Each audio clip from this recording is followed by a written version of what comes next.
नमस्कार बंधुरा welcome to our लिकुस channel. तो आज के आमी बानाচ্ছি चिकेन कषा। भिडियोटी स्किप ना करे सम्पूर्ण पर्यन्त देखबेन, आपनादेर भिडियोटी अवश्यई अनेक अनेक अनेक बेशी भालो लागबे। तो प्रथमे मांसटाके धुए निয়েছি, धुए नेওয়ার पर एखाने परिमाण मतो सर्षेर तेल दिए दिलाम।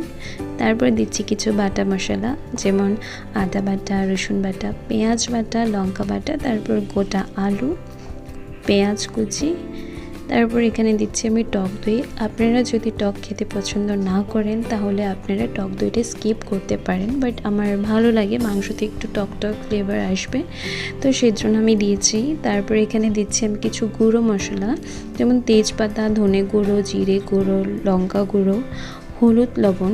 আমি ধনে গুঁড়োটাকে কী করেছি জলের সাথে মিক্স করে দিয়েছি, কারণ ধনে গুঁড়োটার মধ্যে না একটু দানা দানা ভাব ছিল, সেই জন্য আমি ধনে গুঁড়োটাকে কিছুক্ষণ আগে ভিজিয়ে রেখেছিলাম, তারপর সেটা আমি দিয়েছি। আর লাস্টে আমি দিলাম পাতিলেবুর রস।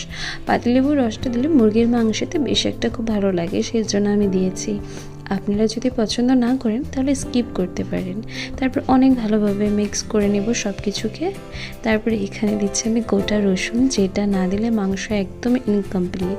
তো অনেক ভালো মতো মিক্সড করে নিলাম সব কিছু। তারপর আমি গ্যাস অন করে নিলাম, মিডিয়াম টু লো ফ্লেমে এটাকে আমি ভালো মতো সেদ্ধ করে নেব।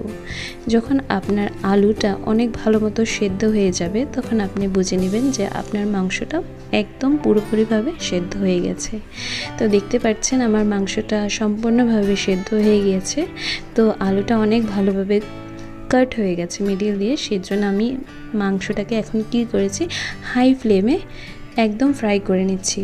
তারপর লাস্টে আমি দিলাম সয়া সস দিয়ে কালারটা অনেক ভালো আসে, সেজন্য দিয়েছি।